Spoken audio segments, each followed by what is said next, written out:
Welcome. Thank you for coming out. I'm Mitch Pugh, the executive editor of the Post and Courier.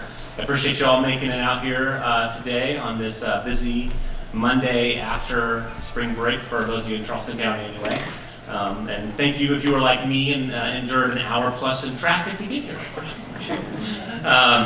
We're really pleased to have the panel here today to talk about an issue that's been plaguing South Carolina for a long time. And very heartened, I guess, so far as the video demonstrated to see that there's been such a great response to it.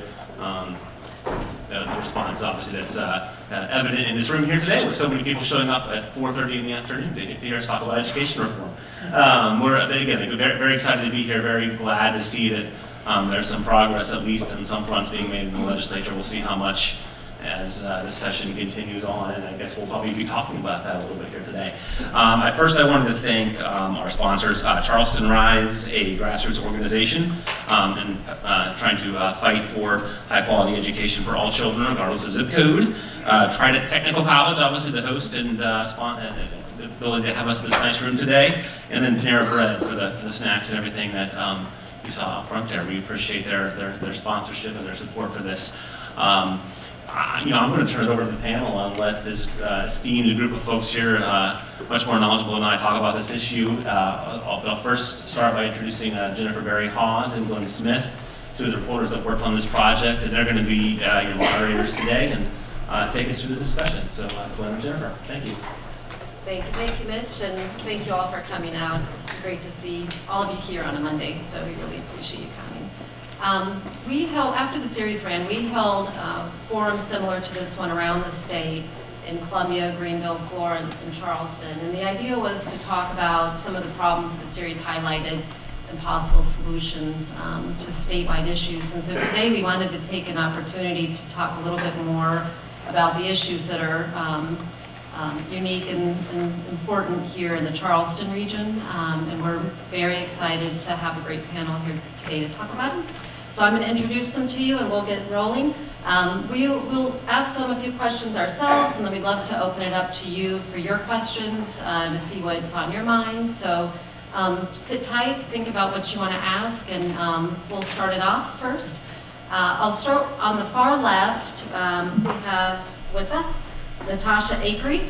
Natasha is the department chair for high school ELA at Military Magnet Academy, also a parent, so she brings two very important perspectives to this conversation. Then we have Sherry Snipes-Williams, the CEO of Charleston Promise Neighborhood, which, if you don't know, and I hope she'll tell you a little bit more about it, is a nonprofit that serves children in the Neck area. Then we have Tina Worth, and Tina is the Senior Vice President of Regional Advancement and Talent at the Charleston Metro Chamber of Commerce. And last, but obviously not least at all, we have Teresa Postlewaite, the Superintendent of Charleston County Schools. So great panel, and we do thank all of you for coming today. I think we're going to start off a little bit with Dr. Postlewaite so that we can hear some more about Charleston County's plans as of today, and kind of bring us up to speed on where they are and what you're looking at. So if you want to start us off, that would be wonderful. All right, and I promise that the rest of my comments this evening will be more brief than this sort of 5 or 6 minute overview. Jennifer asked me to start by just explaining sort of the journey that the Charleston County Board of Education has been on in their leadership of the district.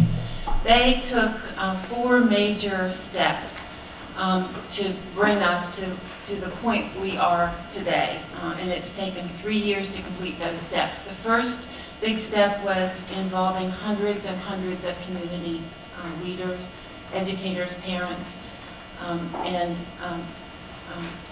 anyone who wanted to participate, frankly, in developing a strategic plan for the district. That strategic plan yielded 7 different areas, 7 goal areas that we've been building our annual plans around for the past 2 years.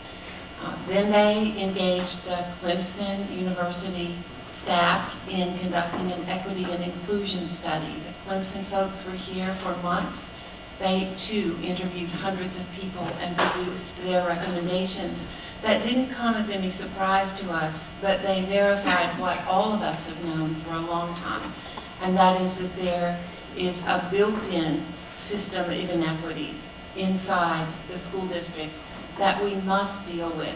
That what we have is a system failure. It's not the failure of individuals within the system. Our staff, parents, others work extraordinarily hard. We have a thriving philanthropic community, but the system itself was never designed to bring all children to high levels of literacy. And Charleston County has, because of the way we organize ourselves, we've stayed behind other districts, even in this state, in making the advances that we needed to make. So at the same time the Clemson study presented their report, the board engaged RIO's partners, who are internationally known for working in communities with a great deal of polarization, many different viewpoints and belief systems and reality checks in terms of what's happened historically and what's happening currently. The RIO's partners selected 30-some individuals from around the district from all walks of life to represent all of the voices of the district and brought forth 4 different scenarios for the board's consideration. You can consider them recommendations if you would. And then the 4th thing that occurred during that period of time was that the district underwent an accreditation study by an international accrediting committee. So the board took the results of those 4 studies that we analyzed and went through all of the recommendations, and as a result of all of that work, the board adopted 12 mission-critical actions that we must attend to over the next couple of years. Those critical actions include all parts of the system. They include providing better supports for teachers, preparing teachers who are going to work in high poverty settings with a more realistic viewpoint and more tools to work in those settings. They include thinking about how we incentivize and attract talent. They include rethinking classrooms where too many children are disrupting the classroom atmosphere, so that those children get the kinds of supports they need, but the other children and teachers have the opportunity to teach and learn in an environment that's conducive to teaching and learning. They include taking a hard look at our own organization and policies, the capacity that we have, the way we serve schools. And then one of the final things I will mention is that 4 different community committees were to be established to look at 4 distinct areas. Now we have, of course, 8 constituent areas in Charleston County. We're the only county in the United States that has those constituent districts. And those districts, for those of you who may not know, were established in 1967 as a means of avoiding a federal desegregation order. So each of those constituent districts has its own elected board that has certain responsibilities. So all 8 of those districts are receiving attention and activity from the district board, but they asked us to look specifically at gathering community representatives to work within the North Charleston area, because we have so many children in North Charleston who are lagging behind their grade level, and in many cases their peers in the state. They asked us to look at the downtown area. We have a lot of schools on the peninsula, and for example, we have 6 middle schools on the peninsula with an average of maybe 179 students per school, so it's very hard to deliver a robust middle school curriculum across that many middle schools. And in the West Ashley area, we're opening up a new Stono Park Elementary School this coming year, and then opening up on the campus of West Ashley High School, a new public library in conjunction with the county, a big career and technology center, and a middle school. So we have the opportunity in West Ashley to rethink a lot of the parts of the way West Ashley fits together. Those community groups will be led by community facilitators. The panels are comprised of representatives who were nominated by city councils, by board members. Some people self-selected, volunteered to be on the panels. Principals had the opportunity to nominate people to serve on the panels. And then we have cabinets that we work with who represent parents, the business community, teachers and support staff, and we told them about the opportunity to volunteer and serve on those committees. So there's a committee that will be functioning in North Charleston between now and the end of June to make some recommendations about what they'd like to see happen for North Charleston schools. There's a committee that will be working in Charleston, one in West Ashley. And then the fourth area that I'll mention is that we need to take a look at magnet and choice schools. What value do we place on magnet and choice schools? What is their purpose?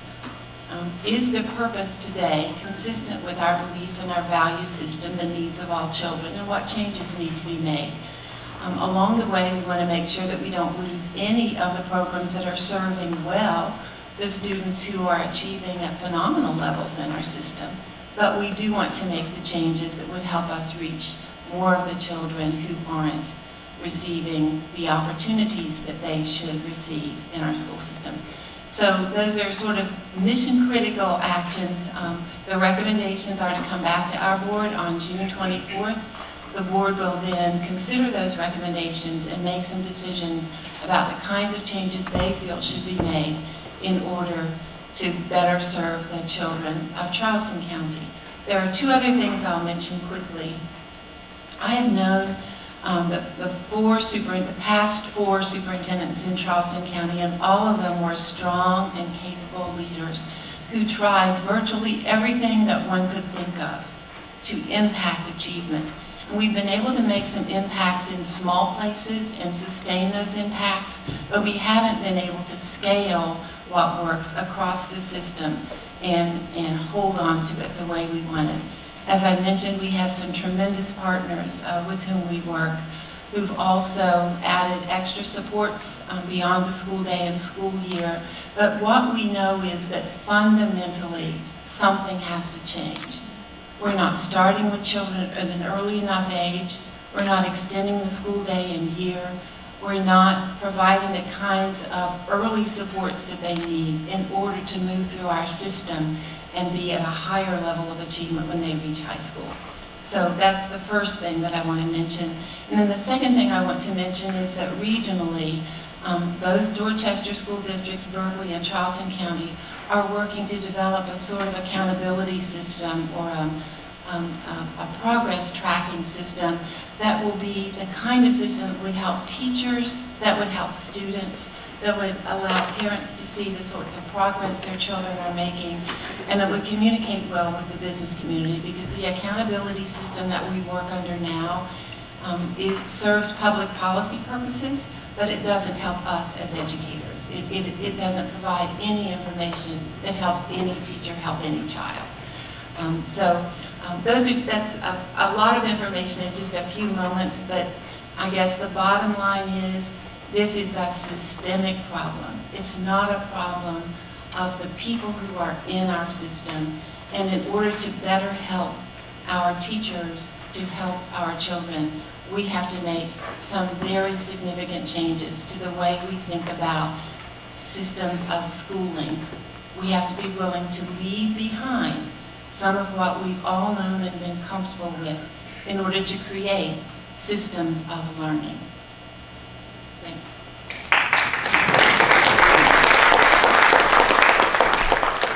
Thank you for that really informative overview. Sherry, I wanted to turn to you first, sorry.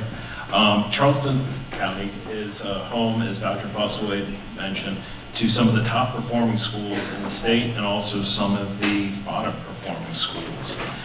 Your group works with schools in the neck area, struggling schools, which kids face a number of challenges in and outside of school. Hearing what Dr. Busway has to say, what do you hope to see out of this plan? What are the important things that could come out of this whole effort? Great, well thank you.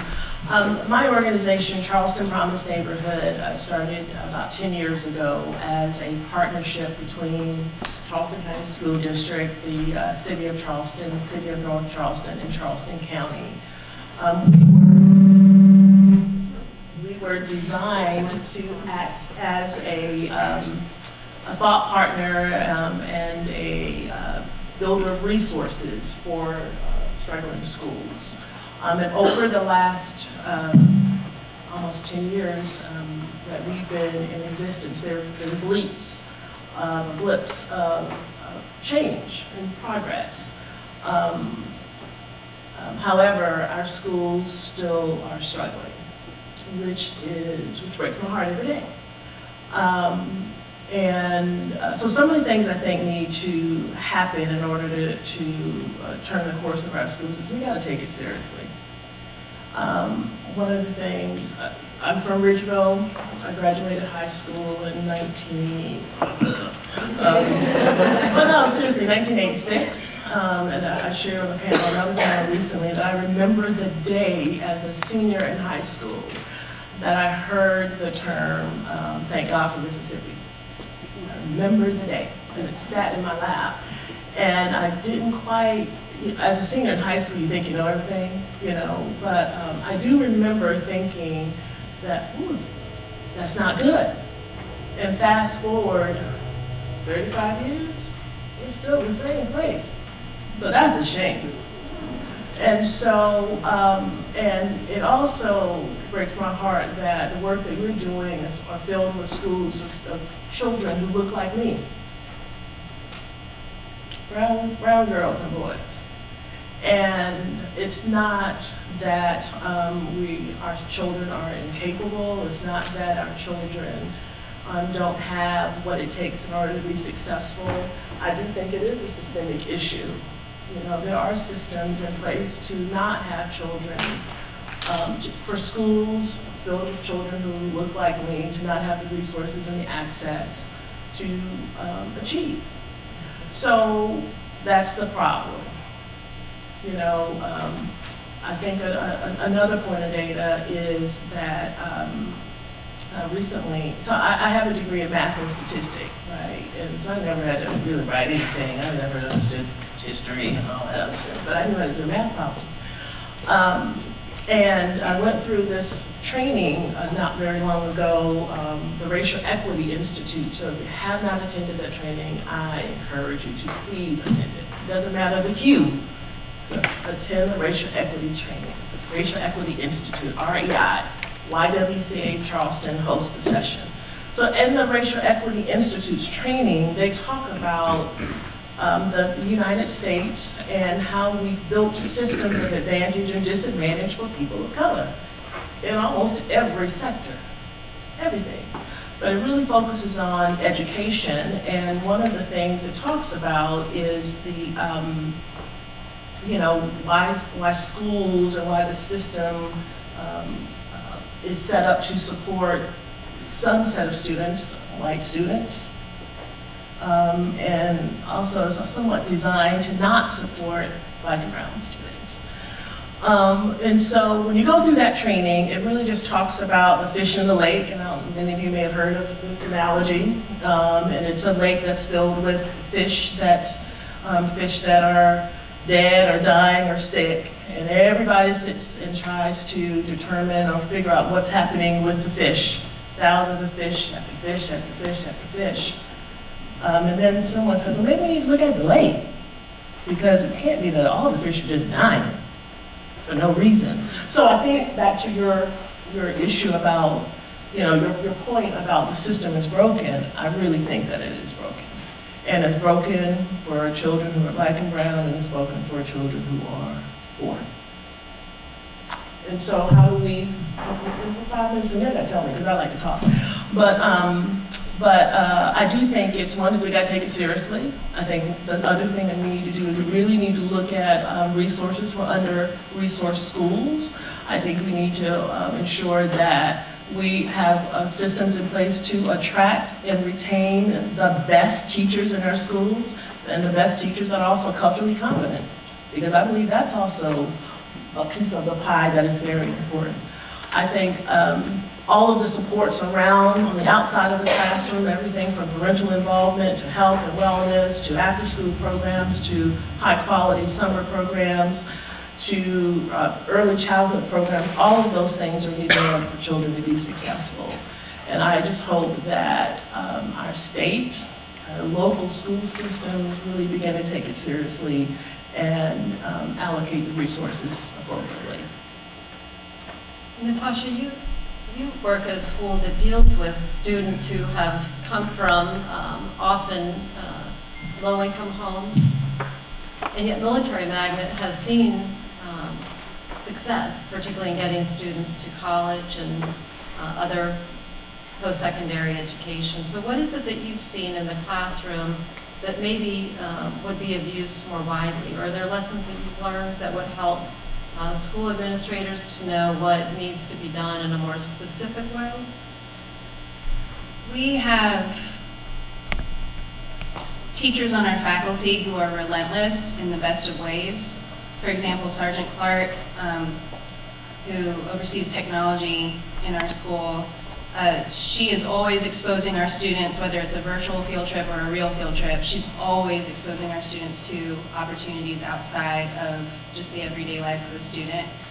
Chef Kim, she does the same thing. She enters her students into competitions at, levels where they're actually, they're competing. It's a real life experience for them. And so I think providing opportunities for students to engage with the worlds that they're supposed to be prepared for, as opposed to it just all being like from a book or a curriculum, I think that's really important. In addition to that, I think teachers need to engage in pedagogy that's culturally relevant. And so what works at Academic Magnet and the demographic is there is not going to work for my students. And I don't mean that in a deprecating way. I mean that in a, if you are an instructor, if you are a teacher, if you're an administrator, you need to know your people. If you don't know your people, you're not going to succeed. I will say that it's hard to know your people if you're constantly moved around. So when teachers leave, when principals leave, we constantly have to start over and over and over again. And that's harmful to our kids because they don't know, they have to build trust. My students, they constantly say like, I don't trust any of these people. And they shouldn't, because you have to earn trust. And I think that's another thing. Sometimes I think people in education or who are educators, they assume, well, I'm the teacher. Like, they should trust me, I'm here for them. No. You are this new adult who just came into this space that belongs to these children, and you serve these children. It's very important that you earn the trust and the respect of your students. When you come in stomping around saying this is how it goes, they're gonna turn you off. I'll turn you off. You need to know your people. You need to be engaged in your community.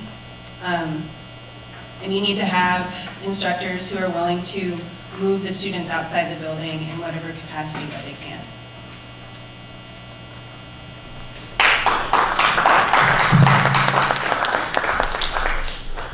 Very good. Tina, I'm going to turn to you now. In a recent event we were at, you were discussing how you thought the Chamber of Commerce could have a larger voice in this discussion that perhaps it hadn't had in the past. Why is the topic of education, why is it so important to the business community, and what could the business community be doing more to have a say in improving education for our state? Sure, I'm happy to answer that. So, as a Chamber of Commerce, we're trying to promote what's happening within the region. We're trying to say we're a great place to come. Please bring your jobs here. And CRDA works on attracting companies to the area. But if we don't have quality placemaking, including a quality public education system, then that argument is incomplete. Furthermore, we need to be deeply invested in this because honestly, it's talent that's driving where companies locate and where companies stay. And if they can't find the talent that's needed, then they will either relocate or a lot of them will do what they're doing right now, which is importing talent. And so when you have 38 new people a day coming into the marketplace, 10 of whom are births, so that's okay.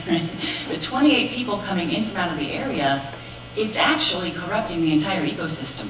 It's probably why it took some of you longer to get here to this event today, because our roads are clogged, housing prices are increasing rapidly, and supply is not keeping up with demand.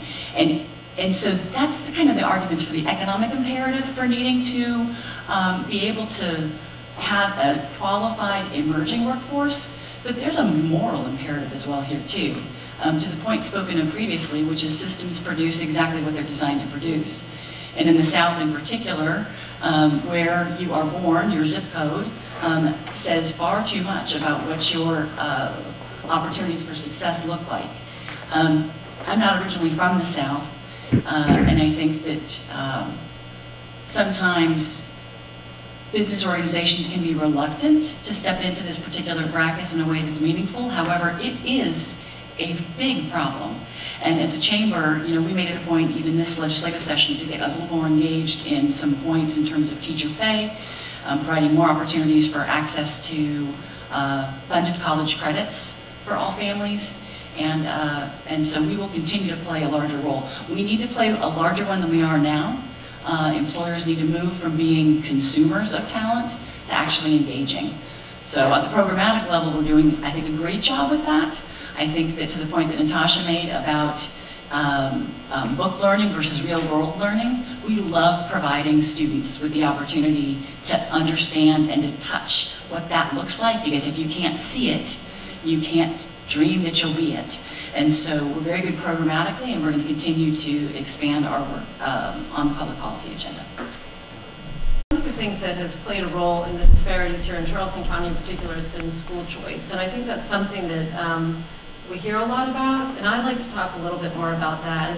Is school choice, if you look at somewhere like Burke High School or North Charleston High School, for instance, about half of the students that are zoned to attend those schools don't go there. So you could have large, robust high schools in both of those areas, but we don't. And one big factor is school choice. A lot of students in those areas go elsewhere. So I'm curious from all of you, what do you think needs to be done as far as school choice goes? Is it too late to make those changes? Do those changes need to be dramatic? Is the answer to continue operating as we are and try to boost the high schools as they are? I'm curious to hear from each of you, because that's one that I hear over and over again, is what do we need to do about school choice? Would it be okay if I started? If I can tell you a quick story. Last year when I was trying to decide what was going to happen with my 5-year-old as far as kindergarten was concerned, I had a friend tell me that she was shocked that I was going to let my daughter attend Chicora.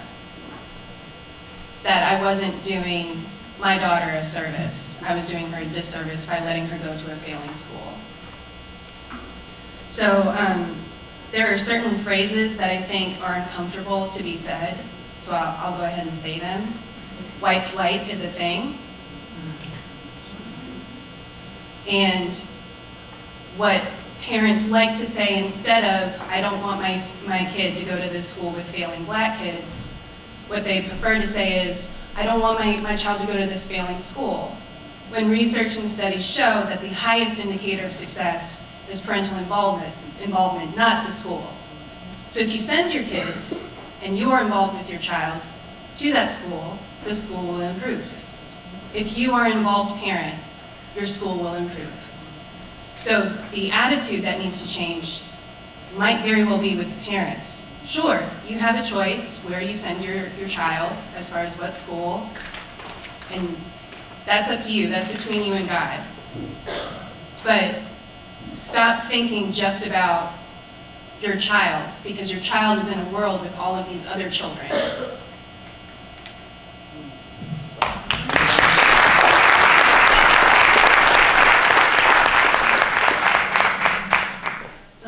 I'm so glad you mentioned that. We were talking about this with some of the panelists, moderators right before the panel started. And one of the things I said was that if every white parent craved diversity for their children's education experience, how different would this conversation be today?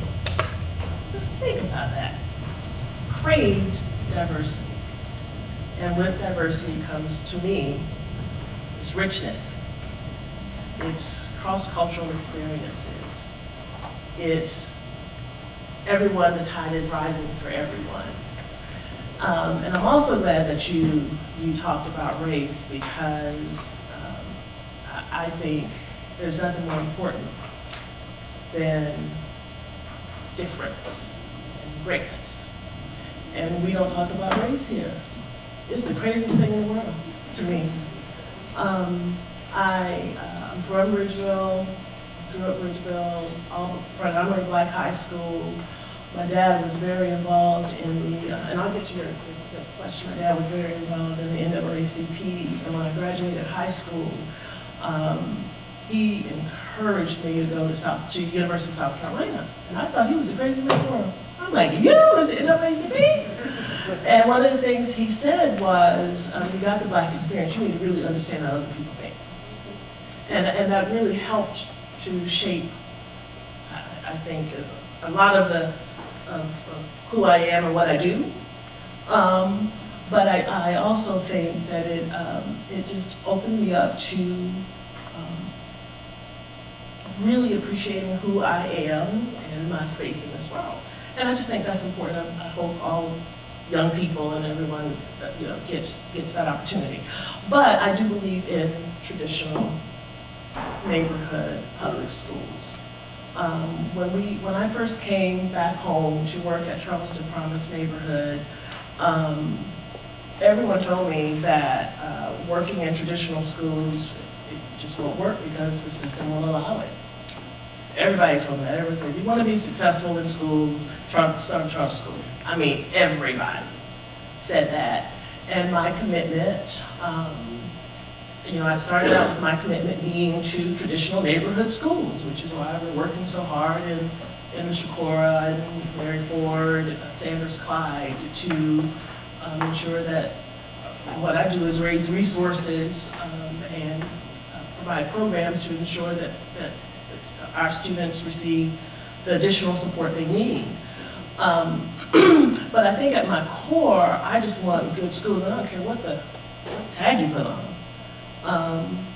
And I struggle, I stay up at night really trying to figure out how to do that.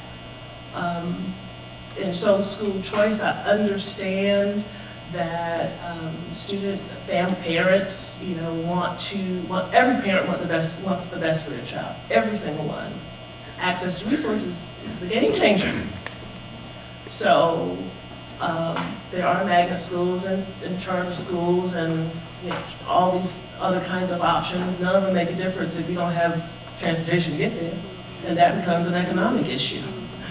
So my commitment is to the traditional public school, and we've got to figure it out, and we don't have the solution. And I think that's hurting our kids even more.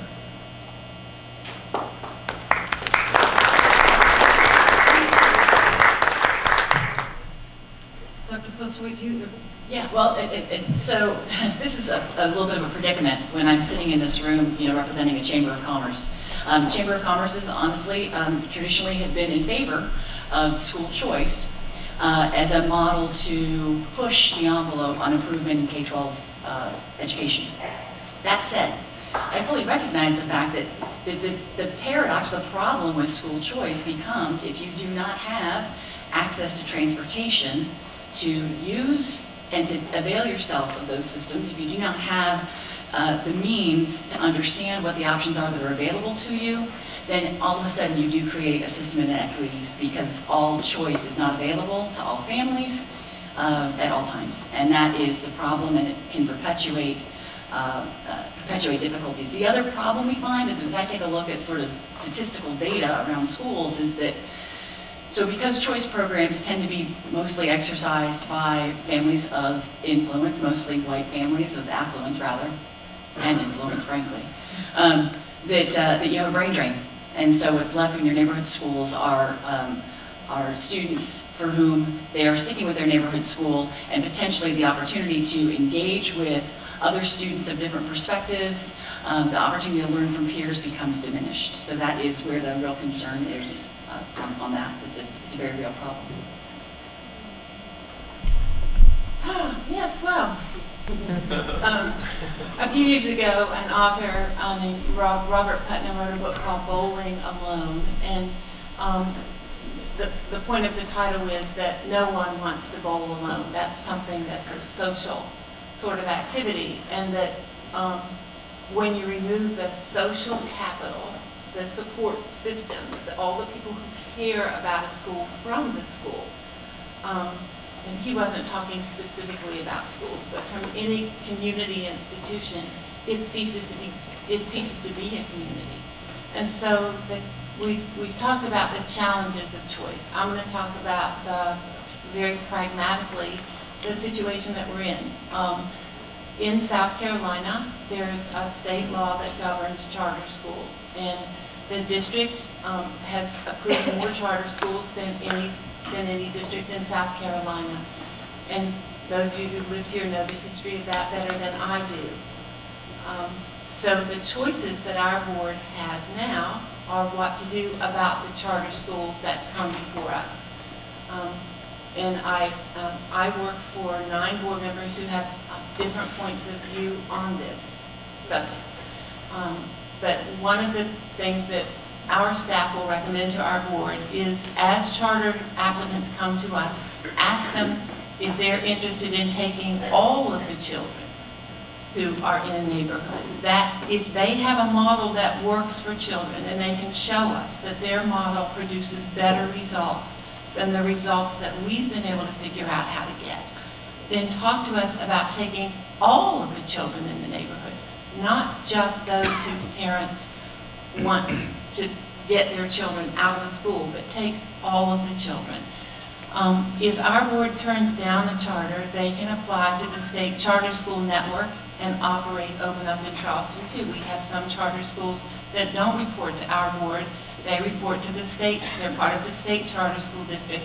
And now the state has permitted Erskine College to also be another charter provider, another place where people who want to open up a charter school can go and get their charter approved, and they come back and they open up wherever they wish inside Charleston County Schools. So that's the way charters operate.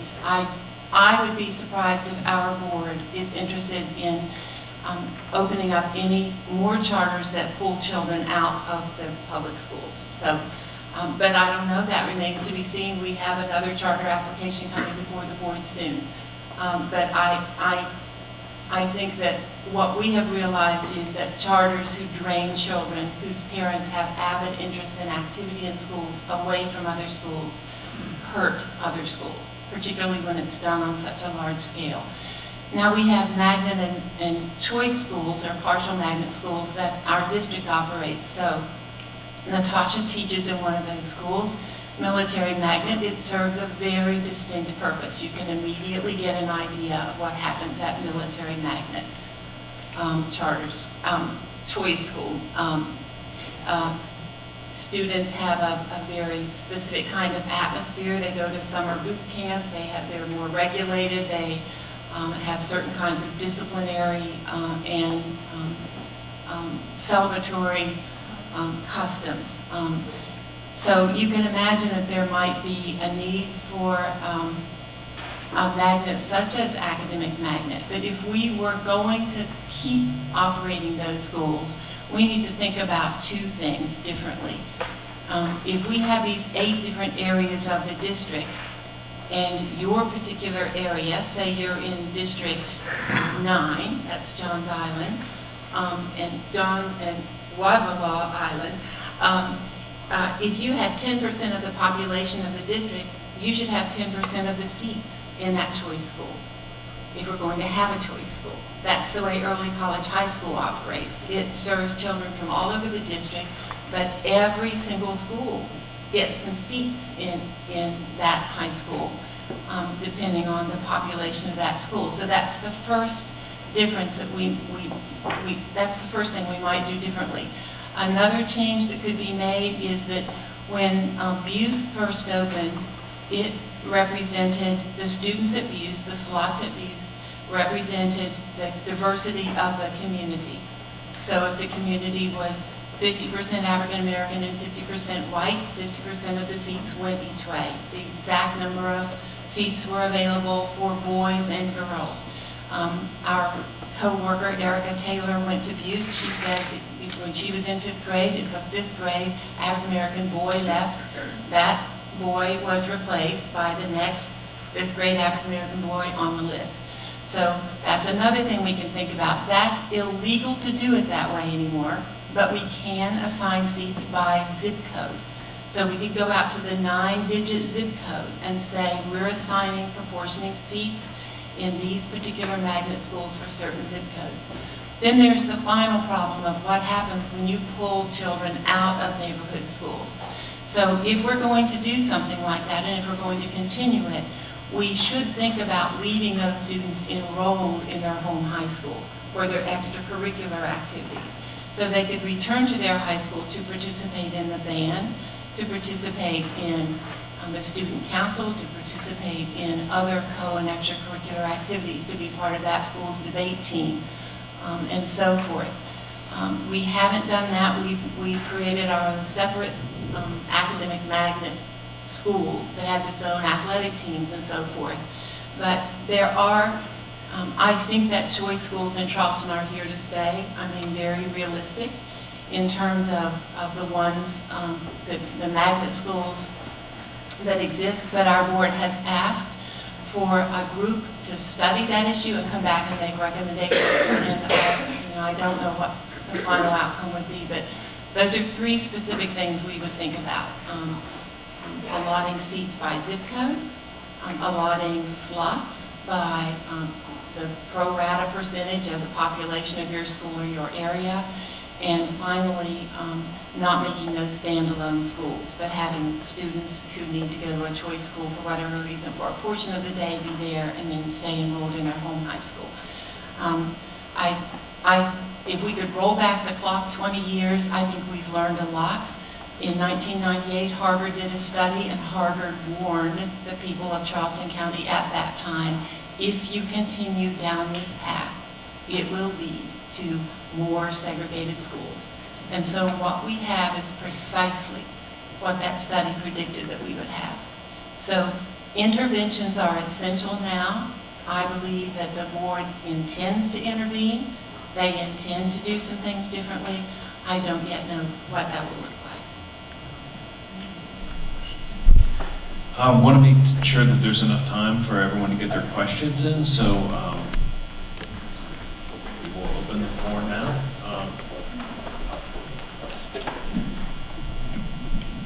Sarah here is going to have a microphone.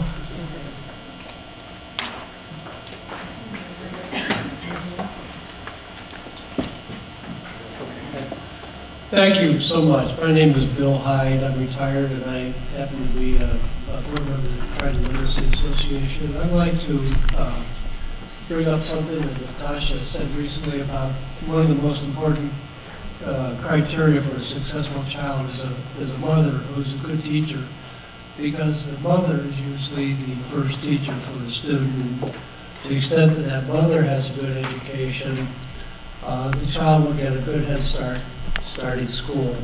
Any ideas on helping the mothers be better support for their child having better product in the field school? Parental involvement is usually talked about in a very specific way, where you have 2 parents at home who are very involved and they're home by dinner time.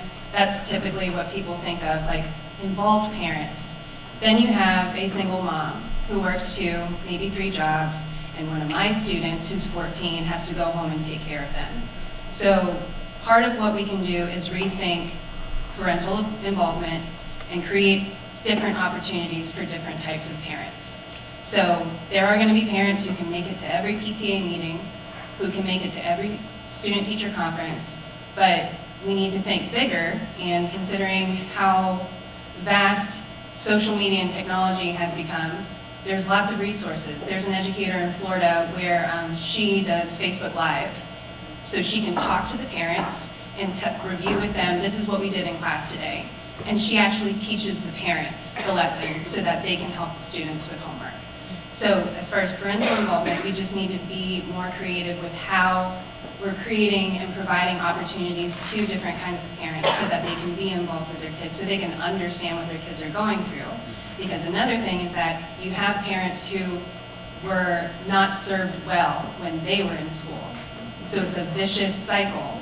And there are moms of my students who are younger than me, and my students are 15 years old. And they have a negative view of school because they weren't given the opportunities that they needed. And that being said, when they grow up and they become parents, they're like, how am I supposed to navigate this? And they're automatically on the defensive when teachers call home. It's like, I'm tired of this student. I'm tired of them constantly disrupting class. Moms are trained to just be on the defense. Black moms, moms of color are on the defense because they're like, I'm sick of hearing about what my kid is doing wrong. What opportunities are you providing for my child to succeed? So we just need to be more flexible with what parental involvement looks like. And educators and administrators, we need to reach across to our parents and be kind and be understanding and build trust, because some parents do not trust us because of what we've done to them.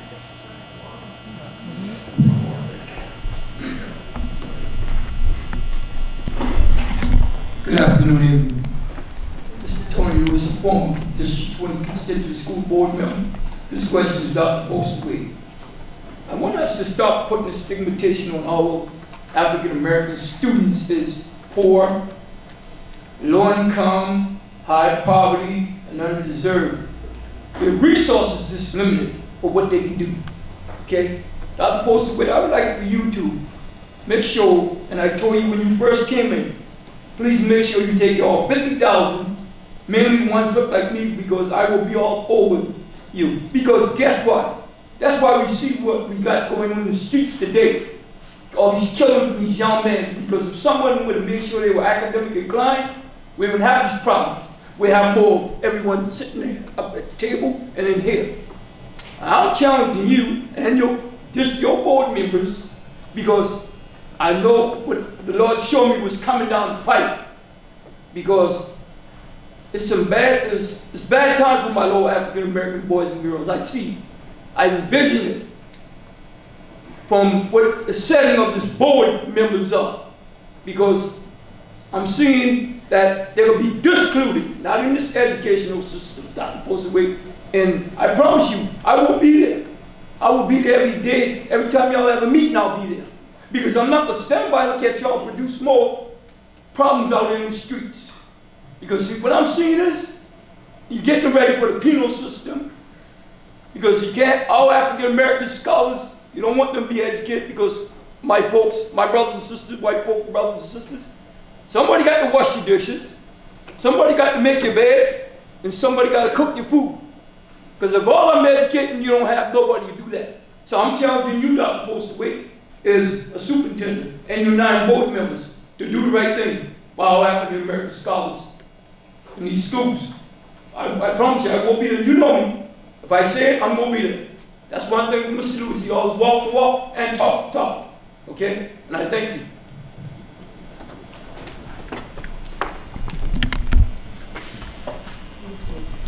I'm Wendy Kulick. I volunteer 2 days a week at Mount Zion Elementary School on Johns Island.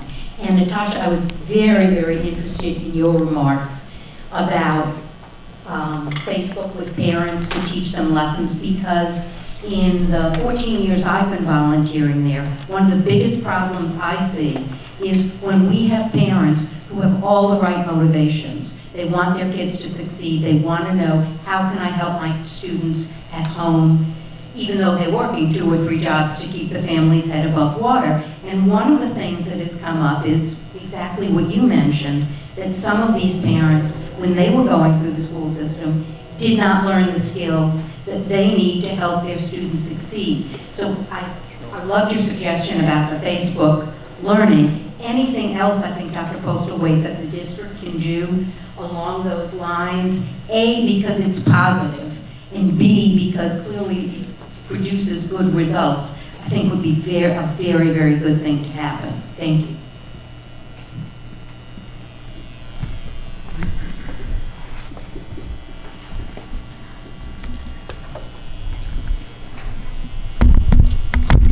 Hi, my name is Patrick Martin. I'm a teacher at Wando High School. And I wanted to ask a question to panel member from Military Magnet about the role of class sizes in building relationships and community for success for your students. Thank you, colleague. I think a challenge for teachers is that sometimes a lot of helpful suggestions are suggested all at once, and we're supposed to implement every single one. That gets very overwhelming. That's not something that we're strangers to at Military Magnet as far as using things like PBIS, or right now we're exploring capturing kids' hearts. I think all of those things are fine. Some of those things are trademarked and kind of pressed a little too strongly on us. But as far as what I do in my classroom, the relationship comes first and the trust building comes first. So for example, we establish classroom norms or a social contract, and the students come up with that themselves. If you're an educator, a lot of you are probably already familiar with that. And then there's a lot of team building, and then also I am a real big proponent of restorative practices. So my students know that if something happens in class that isn't great, we're going to have a conversation in the hallway about it, and I'm going to tell them how much I love them and how much I care about them, and they'll be like, okay, yeah, Miss Acre, I know, just let me go back in the classroom, I won't do it again. So I think just that relationship, be vulnerable with your kids. My students love hearing about the stuff that I did in high school. I did a lot of bad stuff in high school. And they love it. They love it so much, because when they see us, they're just like, oh, this boring person that I have to listen to drone on, drone on. And I have a lot of flexibility as an English teacher. There's just a lot of room for narrative. But any subject, there's room to share your stories, to share how you struggled with math, or how history was boring to you when you were in high school. Share your story with your students. They want to know you. And as soon as they realize that you're human, oh my goodness, the things they want to learn from you, because I went from robot to actual human being with a soul, and it's been wonderful ever since. Hi, I'm Letitia. I know many of the panelists, and I'm an educator, former principal with Charleston County School District, so really aware of a lot of the work that has been done prior to Dr. Postlewaite's coming in. 2 points that were made today that I think are extremely important. So we were talking about the importance of parents, but there's also a lot of research around what a highly effective teacher can do despite parental involvement. So that point, along with cultural competence, was brought up. So I'm just interested in, because I was familiar with the DEI, the diversity, equity, and inclusion work that was happening, what is happening now to build systematically the cultural competence of the teaching staff in Charleston County School District? We're just starting implementing the Racial Equity Institute. We have the second round coming up. That's slow when you have over 5,000 employees and they take 60 people at a time, but we're trying to figure out how to learn enough about Racial Equity Institute to do that more broadly. That's not at all getting to cultural competence as we need to. That's a start, but we are concentrating first on those schools where we have such a mismatch between the experiences of the students who are in those schools and probably the background of most faculty members who teach there. But it is a huge challenge that we work on every day systemically. So if you have some ideas for our consideration, we would love to hear from you after the panel. In the meantime, until you're able to attend any kind of training. There's a thing called Twitter, and there are educators of color who tweet about this all day, every day, and they would love to tell you all their things. They would love to tell you all their ideas. So if you are an educator, if you are an administrator, I strongly suggest just start with educating yourself on your own. I had to start the journey of facing my own implicit bias and my own racial prejudices. If you are not willing to admit to yourself that you have those things inside of you, you can't improve. So it's okay, it's ugly. We have ugly things inside of us, and it's okay to admit it so that you can get better.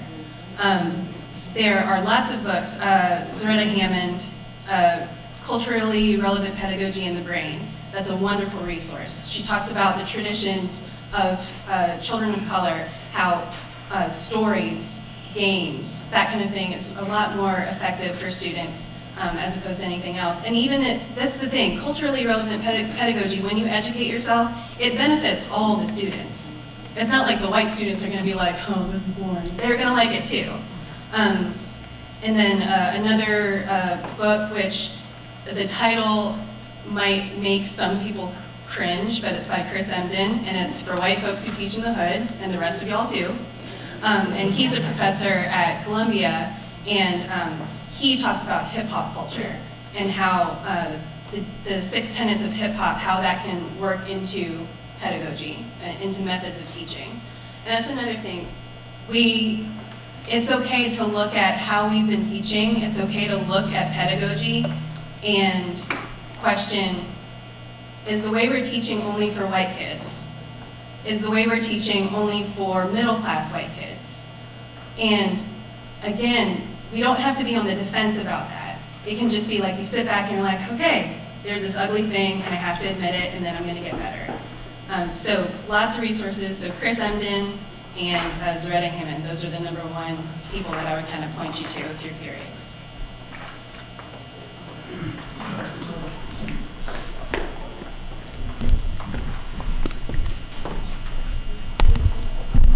Hello, my name is Christine Schaefer. I grew up in Berkeley County. My kids are in Dorchester District 2, graduated, volunteered. It really does disturb me that there's so much talk about African American, this and that. They're just students. They're just students. We have foreigners here, we have Hispanic people. So just consider them students. You don't really have to put people out and designate them as white, black, white, whatever. They're just students. For public education, you've got to educate them. And you were talking about Facebook. Why don't, if you want to teach the public, do videos on the Charleston County School District about different things? That way you're teaching all your students, you're teaching the parents. It's just an idea. You know, we have all this technology and we don't utilize it to the best that we could. It's just, we gotta think smarter. We really gotta think smarter. Yeah, so I'll jump in on that one. I think, as an African-American female, I can't not talk about race. I can't. It is my walk, every single day. Also, when thoughtful, well-meaning Caucasian people say things like, I don't see race, I just miss you at hello. Because I can't even get into, I don't even understand what you're talking about, because that is my walk. And and specifically here, every ounce of data that is in the minimally adequate report or that Dr. Postlewaite talked about shows that there are glaring disparities between white students and students of color. Pull out the income information, it's still the same. So in this state, and also in the country, let's not even get it twisted, there are gaping disparities with Black and brown children, and we have got to address it. We can't sugarcoat it. We can't call it anything else except for that. So I think we need to be bold and stand in it and understand that our students, Black and brown students, and actually Black students, as it relates to a lot of the testing data, are scoring, I mean, the gap is wider for Black students than brown students, so we gotta close it. So the reason I'm on this earth is to talk about it and call it what it is. I don't have time, and I don't mean to be ugly, man, I really don't. I just gotta, every ounce of my efforts are about children who are underserved, and in this community, and what we're talking about now, those are Black and brown children, and we gotta call it what it is.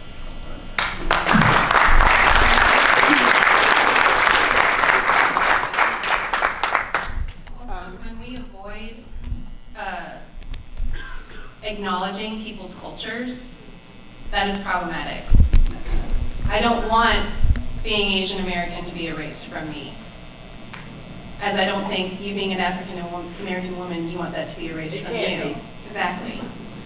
So that being said, again, not to be ugly at all, because I know it comes from the most sincere of intentions. We have to acknowledge culture, diverse cultures, because that's what makes our students feel at home. That's what makes them feel seen and feel heard. One last thing I want to say. One last thing about, and I do like to talk about race, so, and I know that oftentimes many of my white friends are uncomfortable with that, and that's something I do when we get home. But I do think that there is an opportunity for even more cross-cultural exchange and dialogue. And I mean that in the sincerest way. Like, you know, I'm not gonna sit here and tell you I got one white friend, and please don't tell me you got one Black friend. But I do have white friends, brown friends, Black friends that can check me. I have white friends that I can call who, when y'all do something real crazy, I can call and say, why y'all do that crazy? Or she will call me, or they will call me and ask me my perspective, not that it's, I have the, you know, the ownership on the Black experience, because I don't, because we come in so many different views and different perspectives. But I do think it's important that we have people in our circles, in our lives, that are different from us. And if you have not had a dinner, a conversation with someone who looks like you, if you have not welcomed them into your home, it ain't real. Because for my culture, you sit at my table, I'm opening up my heart to you. And so let's just think about the people that we interact with and exchange with in our walk. And Black people, we got ways to go on that. And white people, we have ways to go. And brown and other hues, we have ways to go on that. But I think we won't deal with the issues in an intentional, honest, systemic way until we really understand and value each other for what we bring to the table. And everybody has something to bring to the table. If we believe that at our core, I think we'll deal with some of these issues in a more expedient way. We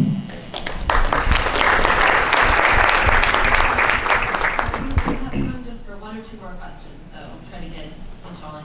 Well, I'll make it quick. It's more of a comment and a suggestion. My name is Paula Myers, and I'll just tell you a quick testimonial. I was a teenage parent.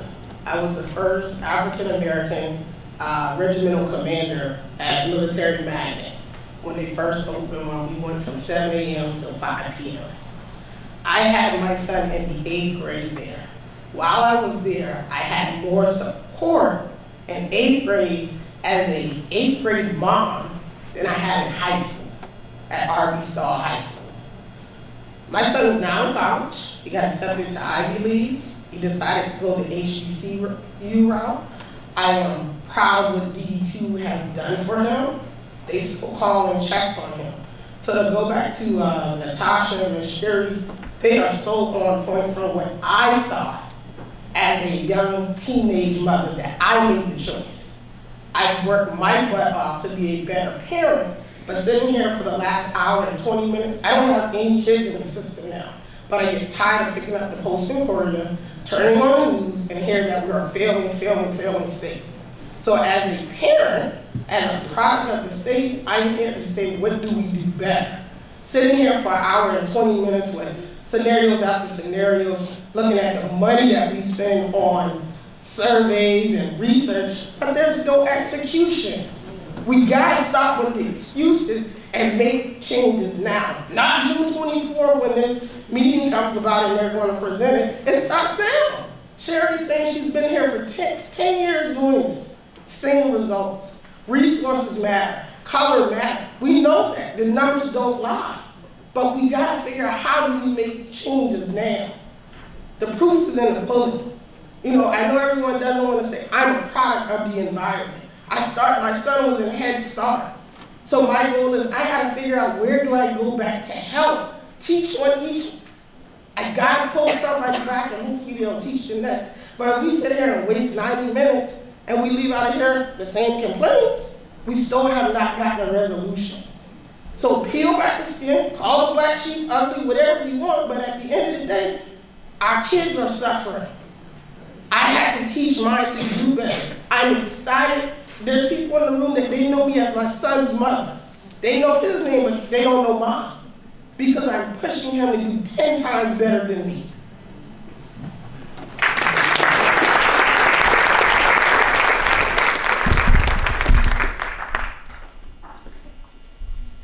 Hi, I'm Mary Rita Watson. I am an educator in Dorchester District 2.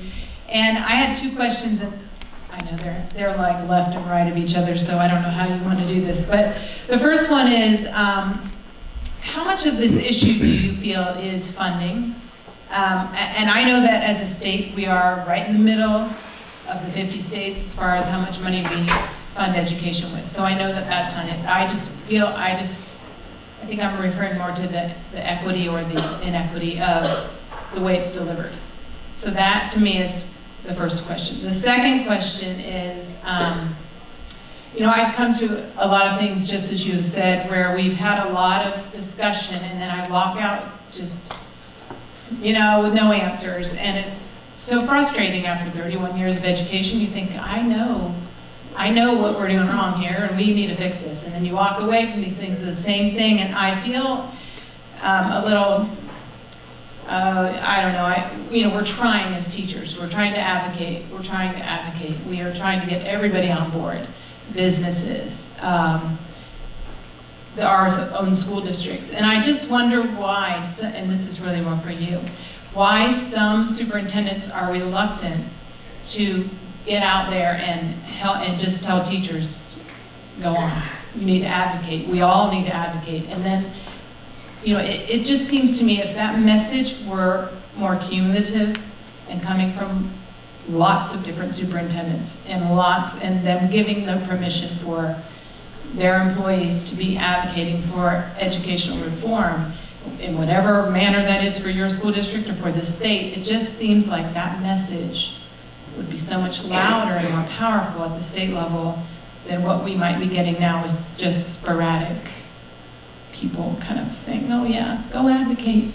You know, but then they're not walking the walk either. So those are the two questions, funding and advocacy and support.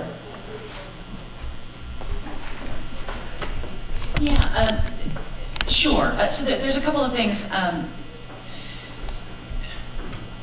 The level of per pupil funding, from what I've seen, doesn't necessarily correlate with educational outcomes.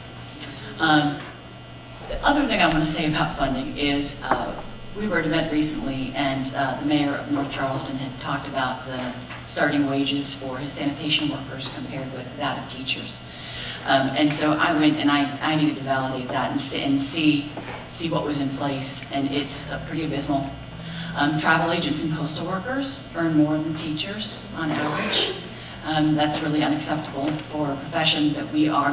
When the person who books your vacation earns more money than the person who's in place to teach your child, that's really a problem. And so that's even prevalent in our region, and frankly, regional teacher pay is better than it is in many other parts of the state. So that advocacy piece we do have in our agenda. This year it's looking pretty positive. I know that Cradle to Career has it in their advocacy agenda as well. So that's what I have to say about funding.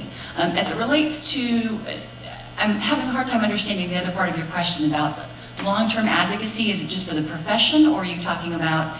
Well, it could be both. It could, in the beginning, it's just for the profession. Like right now, I am not sure that all school districts have all superintendents on board who are telling their teachers, get out there and advocate for education for this reform that needs to happen. But it also is, we're not the only ones who need to fight this battle. Businesses, the business community needs to be in there. The parents, that's a huge piece, need to be in there. And then just the community members who aren't either in business or parents of children in school. So I think it's twofold, but it just seems to me like, why wouldn't someone want this reform? If we are 49 out of 50 or 50 out of 50 in results, why would everybody not be encouraging everyone else to advocate for education reform? I will say, if you're talking in reference to this particular package, the question is real systems change is needed? I'm not sure that the package presented by the House did that. So there's that particular component. And I've got some other things about sort of community advocacy around making sure that we are appropriately talking about what directions for young people to pursue to have economically, fulfilling lives and good jobs. But I think that might be trucking us sideways, and we probably talk offline after that.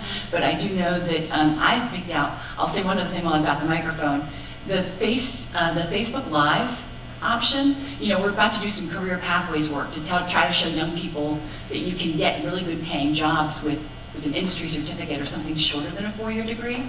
And I was struggling with how do we get that information out into the community. So I walked away with a great idea in terms of using Facebook Live as a means of communicating that out, because a lot of times most people don't know where the good jobs are. So that's a general advocacy statement, and I think a validation of some of what I heard here today. I'm just wondering if it's not political, is it a political nightmare to go there? Is that why some superintendents and people are not encouraging? I just don't know what the reason would be, because in my mind, there is no reason not to get people to advocate for education. I think I have 3 thoughts that I'll try to summarize quickly. One of the challenges with the funding is that if we're so regulated, we can't use it in the ways that we know would make a difference, because it comes in 90-some different buckets, and you cannot take funds from one bucket and move it to use it in another bucket, where you can show you're getting results. And so John Bootson's here tonight. He is Dorchester County's representative on the state board, and he invited us before the meeting to come before the state board requesting waivers to be able to do that which at least the state board could allow us to do. But the regulations around the funding keep us from using the funding that we do have as effectively as we could. I think there is unanimous agreement among all educators, whether you're in the classroom or in the boardroom, that teachers aren't paid adequately, and we need to address that, and we need to address the summer training time, the time for the professional development. So the second thing I'll say is that the funding system, the mechanisms for funding are broken, and that is a political nightmare. And the third thing I'll say about advocacy is the education community cannot agree to speak with one voice about that for which we are advocating. So one day there'll be a busload of educators in Columbia arguing for something, and the next day there's a busload of educators arguing against it. So we cannot yet speak with one voice on 2 or 3 points that are important to everyone. And I think if we could reach that point, you're absolutely right. There is tremendous power in advocating for aspects of public education that we know will make a difference for children. And then the final comment I'll make, this is just about being a superintendent. Superintendents are not independent agents.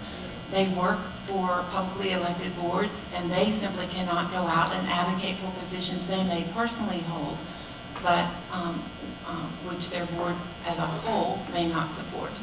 So If it they is, had the support of the board, then they could, but it is, these are complex political, human, social systems. So, but you're absolutely right. We need to speak with one voice about those things that would make a difference for children.